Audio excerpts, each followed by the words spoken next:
नमस्कार, आप देख रहे हैं आज तक। आपके साथ मैं हूं सईद अंसारी। स्वागत है आपका चुनाव आज तक में। कल पश्चिम बंगाल में दूसरे चरण की 30 सीटों के लिए सुबह 7 बजे से वोटिंग शुरू हो जाएगी, लेकिन नंदीग्राम की हॉट सीट यानी कि नंदीग्राम पर सभी की नजरें बंगाल की सबसे हॉट सीट है, जहां की जनता ममता बनर्जी और शुभेंदु अधिकारी की किस्मत का फैसला कल कर देगी। सबसे पहले आपको नंदीग्राम से हम ये ग्राउंड रिपोर्ट दिखाते हैं।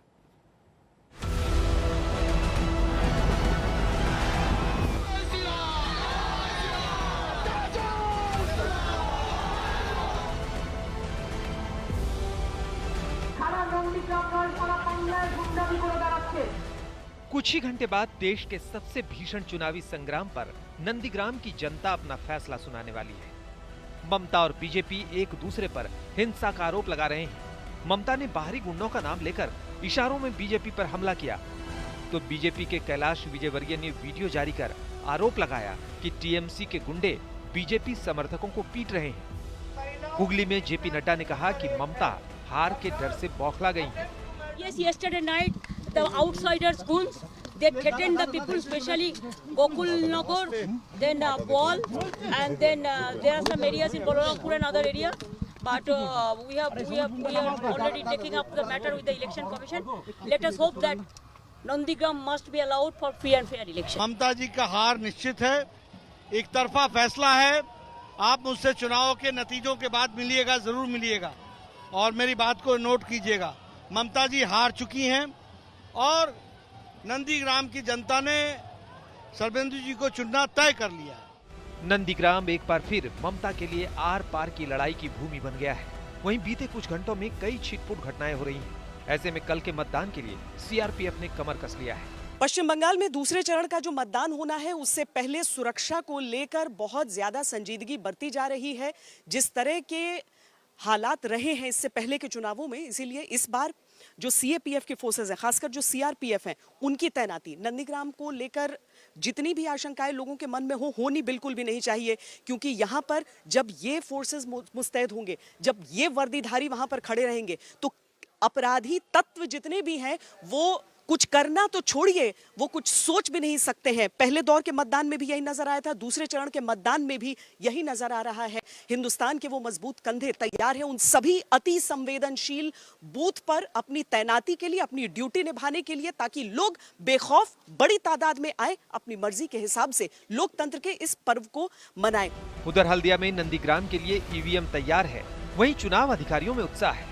सिर्फ कुछ ही घंटे बच गए हैं नंदीग्राम के महासंग्राम के लिए, लेकिन जो तैयारियां हैं वो अपने आखिरी चरण पे है। आप देख सकते हैं 210 नंदीग्राम असेंबली कॉन्स्टिट्यूएंसी, उनकी तैयारियां यहाँ पे चल रही है पुरजोर से।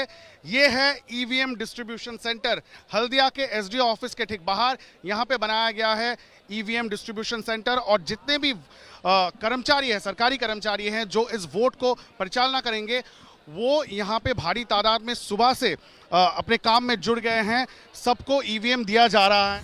उम्मीद भी है और कोशिश भी कि नंदीग्राम में चुनाव शांतिपूर्ण हो, लेकिन पहले दौर के मतदान की तस्वीरें सभी ने देखी हैं, जहां उम्मीदवार पर भी हमला हुआ। वह इस बार मोयना से बीजेपी उम्मीदवार और पूर्व क्रिकेटर अशोक डिंडा पर तृणमूल समर्थकों का हमला हुआ। इन सबके बीच नंदीग्राम के सुपर संग्राम के दोनों योद्धा कल यहीं डेरा डाले रहेंगे। कल शुभेंदु और ममता दोनों ही नंदीग्राम में मौजूद रहेंगे। ममता हावड़ा और हुगली के प्रचार के बाद आज शाम नंदीग्राम लौट आएंगे। वहीं शुभेंदु सुबह 7 बजे बूथ नंबर 76 पर वोट डालेंगे। 30 सीटों के साथ नंदीग्राम में कल सुबह से मतदान शुरू हो जाएगा। नंदीग्राम की लड़ाई एक बार फिर बंगाल के लिए निर्णायक साबित होगी। पौलमी साहा और इंद्रजीत कुंडू के साथ श्वेता सिंह, नंदीग्राम, आज तक।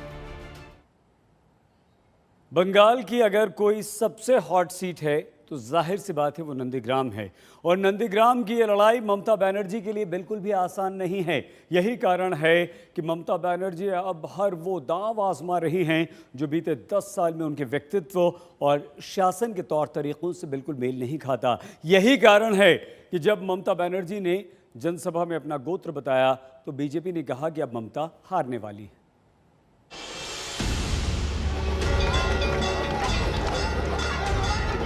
আছে সেটা সান্ডিল্য, কিন্তু আমি মনে করি আমার গোত্র মামাটি মানুষ গোত্র। জয় জয়ঠান। चुनाव में चुनाव के रिजल्ट से पहले उन्होंने अपनी हार मान ली है।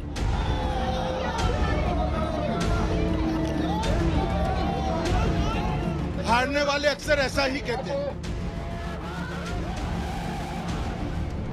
पहले मंदिर मंदिर दर्शन से हिंदू कार्ड,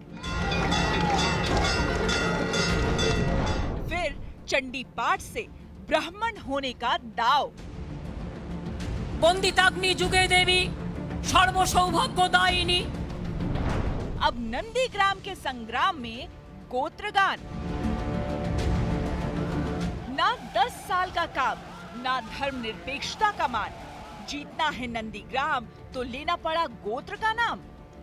वो नंदीग्राम जहां 70% से ज्यादा हिंदू और 26% मुसलमान हैं, जहां बीजेपी ने शुभेंदु के लिए हिंदुत्व का जबरदस्त दांव खेला है, जहां गूंजा है जय श्री राम। वहां माँ माटी मानुष की बात करने वाली ममता ने हिंदू वोटों को बांटने का ये आखिरी दांव खेल दिया। वहीं बीजेपी ने इसे ममता की हार का डर बता दिया।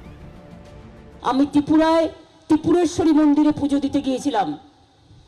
সেদিন আমার সাথে যারা ছিলেন তারা জানেন, আমাকে জিজ্ঞেস করেছিলেন পুরোহিত মহাশয়, মা তোমার গোত্রটা কি? আমি বলে ফেলেছিলাম মামাটি মানুষ গোত্র। আজকেও তিনি যখন আমায় জিজ্ঞেস করলেন, আমি বললাম দেখুন আমার তো একটা পার্সোনাল গোত্র আছে, সেটা সান্ডিল্য, কিন্তু আমি মনে করি আমার গোত্র মামাটি মানুষ গোত্র। परफॉर्मेंस में कोई ज़ीरो होता है तो पंगे में हीरो बन जाता है। तो आज जो है वो तृणमूल कांग्रेस और उनकी लीडर की स्थिति ये है कि परफॉर्मेंस में ज़ीरो, पंगे में हीरो, और उनको गोत्र याद आ गया इसी में। और ये लोग वो है उस तरह के सेकुलरिज्म के सियासी सूरमा जो रूम में टोपी और रोड पे तिलक का अभी तक पॉलिटिकल पाखंड और प्रपंच करते रहे हैं। चुनाव में चुनाव के रिजल्ट से पहले उन्होंने अपनी हार मान ली है। कि ममता दीदी, मुझे कभी समझ में नहीं आया कि मोदी जी के डर से आपने गोत्र तो बता दिया, लेकिन आज तक आपने सांडिल गोत्र वालों को इतना तंग और तबाह क्यों किया? जो दुर्गा मूर्तियों को विसर्जन के लिए लाठियां खाते थे, कोर्ट के शरण में जाते थे, रामनवमी में जय श्री राम बोलने के लिए लाठियां खाते थे, आज भी जय श्री राम बोलने पर आपको गुस्सा आता है। ये कौन थे? ये तो सांडिल गोत्र ही थे। गिरिराज के बयान पर तृणमूल कांग्रेस और बीजेपी में ट्विटर वॉर छिड़ गया है। महुआ मोइत्रा ने गिरिराज पर पलटवार करते हुए लिखा कि अगर वो ममता को रोहिंग्या वंश का कहते हैं तो हमें इस पर गर्व है। चोटी वाला राक्षस वंश का होने से अच्छा है। जवाब में बीजेपी सांसद लॉकेट चैटर्जी ने ट्वीट किया कि रोहिंग्या पर गर्व कर और हिंदुओं को राक्षस बताकर टीएमसी और नीचे गिर गई है। ये तुष्टीकरण की शर्मनाक राजनीति है। इन सब के बीच असदुद्दीन ओवैसी ने ट्वीट कर ममता के साथ ही कांग्रेस और बीजेपी को भी घेरा। ओवैसी ने लिखा, जो लोग शांडिल या जनेऊधारी नहीं है, किसी भगवान के भक्त नहीं है या फिर कोई पाठ या चालीसा नहीं करते हैं, उनका क्या? हर पार्टी को लगता है कि उसे जीतने के लिए खुद को हिंदू दिखाना जरूरी है। ये नियमों के खिलाफ है, अपमानजनक है और सफल होने वाला नहीं है। ओवैसी ने भले ही इस दाव के खाली जाने की भविष्यवाणी कर दी है, लेकिन नंदीग्राम के भीषण संग्राम में ममता ने ये दाव सोच समझ कर खेला है। अल्पसंख्यक वोटर जहां ममता के पक्ष में हैं, तो हिंदू वोटर शुभेंदु के पक्ष में। और इसी हिंदू वोटर को तोड़ने के लिए ममता बनर्जी लगातार मंच से मंत्रोच्चार कर रही हैं और इसी कड़ी में उन्होंने अपना गोत्र तक बताया है ताकि हिंदू वोटर्स को तोड़कर लाभ उठाया जा सके। कैमरामैन तापस बायरी के साथ अनुपम मिश्र, आज तक, नंदीग्राम।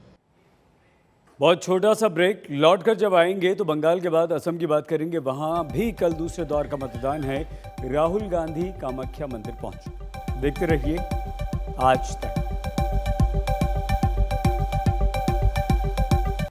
असम में कल दूसरे दौर का मतदान है। उससे पहले राहुल गांधी ने जहां कामाख्या मंदिर जाकर दर्शन किए, पूजा अर्चना की, तो चुनाव प्रचार कर रहे अमित शाह ने राहुल को पर्यटक बता दिया।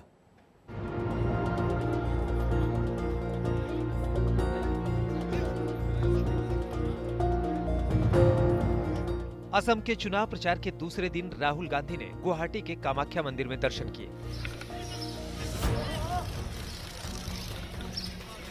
वहीं असम में 3-3 रैलियां कर रहे अमित शाह ने उन्हें टूरिस्ट बता दिया। कांग्रेस पार्टी ने 5 गारंटीज दी हैं, आप उनको जानते हैं, ठीक है? वो हमारा इलेक्शन का मेन मुद्दा है। राहुल जी, वादे पूरे होने की क्या गारंटी है? गारंटी तो 5 है, लेकिन वो पांचों पूरे होंगे उसकी गारंटी शब्द आपको समझते हैं? गारंटी शब्द को जी, हमने जहां भी हमने कुछ कहा है, हम बीजेपी नहीं है। छत्तीसगढ़ में हमने कहा था कर्जा माफ करेंगे, करा। पंजाब में कहा था करा, कर्नाटक में कहा था करा। जो हम कहते हैं करेंगे। राहुल बाबा आजकल आसाम के पर्यटन पर आए हुए टूरिस्ट आते हैं ना, टूरिस्ट ऐसे घूमते हैं और कहते हैं आसाम की पहचान बदरुद्दीन अजमल है। भैया बताओ मुझे, आसाम की पहचान भूपेन हजारिका है या बदरुद्दीन अजमल है? असम में 27 मार्च को पहले दौर की वोटिंग हुई थी। कल दूसरा दौर है और 6 अप्रैल को आखिरी चरण का मतदान होगा। गुवाहाटी में तनुश्री दत्ता के साथ आज तक ब्यूरो। छोटा सा ब्रेक, आप देखते रहिए आज तक। नमस्कार, मैं हूं अंजना ओम कश्यप। हमें उम्मीद है ये वीडियो आपको पसंद आया होगा। लेटेस्ट खबरों के लिए यूं ही देखते रहिए आज तक और इस वीडियो के पसंद आने पर लाइक, शेयर एंड सब्सक्राइब करना ना भूलें।